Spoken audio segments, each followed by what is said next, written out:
した。はい。本日こうしてウクライナ支援に関する共同宣言を発表できることを大変嬉しく思っています。I am pleased to be able to announce the joint declaration on support for Ukraine today. 5月の G7 広島サミットでは幅広い招待国の皆さんも含めた議論を通じて世界のどこであっても力による一方的な現状変更は許してはならない。また法の支配に基づく自由で開かれた国際秩序を守り抜いていかなければならない。こうした点において一致をすることができました。At the G7 Hiroshima summit, by engaging in discussions that included a wide range of invited countries, we agreed that unilateral attempts to change the status quo by force or coercion are unacceptable anywhere in the world, and to safeguard a free and open international order based on the rule of law.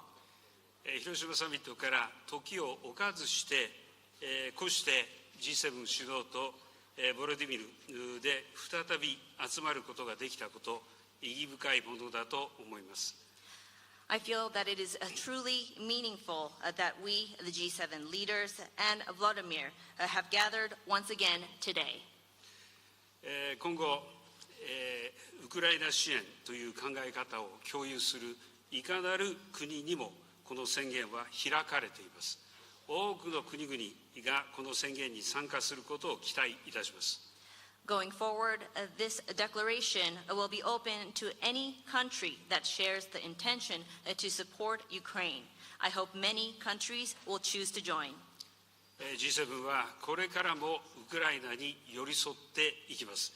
我々の連帯は決して揺らぐことはありません。The G7 will continue to stand by Ukraine. Our solidarity will never waver. ありがとうございました。Thank you. Thank you very much.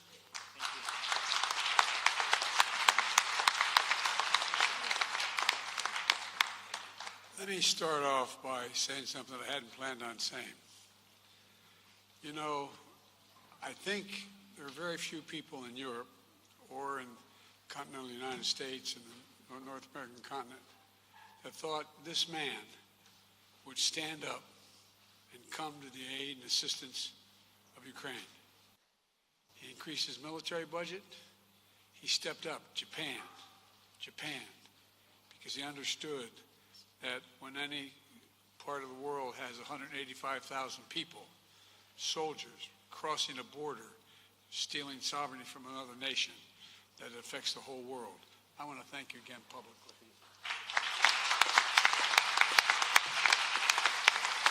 We just concluded the first meeting of the NATO-Ukraine Council, and all our allies agreed Ukraine's future lies in NATO. That's not a surprise to any of us, I don't think. I hope it's not a surprise to you, Mr. President. Allies all agreed to lift the requirements for membership action plan for Ukraine and to create a path to NATO membership while Ukraine continues to make progress on necessary reforms. But we're not waiting for that process to be finished to make the long-term commitments that we're making to Ukraine's security. Vladimir and I shouldn't be so familiar.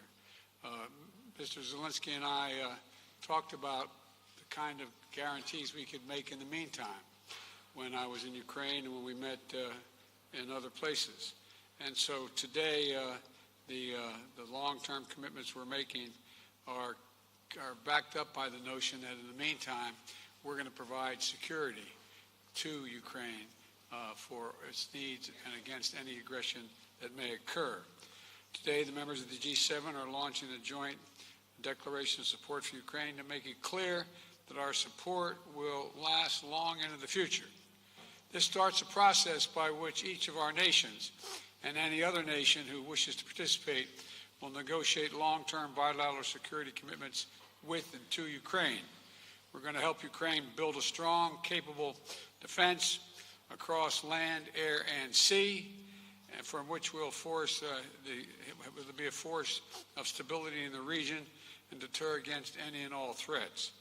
I want to thank my fellow G7 leaders and President Zelensky for their work to make this happen.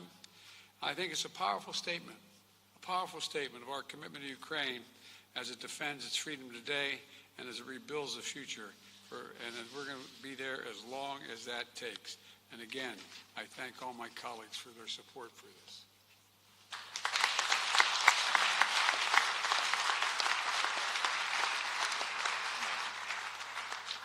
Thank you very much, Mr. President, President Biden, Prime Minister Kishida,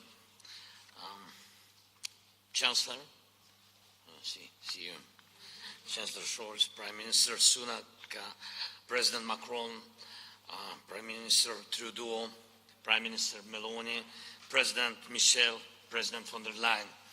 Great honor to be here. The outcome of the NATO summit in Vilnius is very much needed and meaningful success for Ukraine. And I'm grateful to all leaders in NATO countries for very practical and unprecedented support, considering decades of our relations support for Ukraine. Today, there are security guarantees for Ukraine on the way to NATO, an important package of security guarantees. Today, we are coordinating with the G7 countries the framework for security guarantees that shall be further extended through arrangements with our key partners, bilateral and multilateral agreements. And Ukrainian delegation is bringing home significant security victory for the Ukraine, for our country, for our people, for our children. It opens for us absolutely new security opportunities, and I thank everyone who made it possible. Thank you, dear colleagues. Thanks you. Thanks, Lithuania and Jens Stoltenberg. Thank you very much. Slava Ukraini. This concludes the speaking program. Please remain seated for the family photo.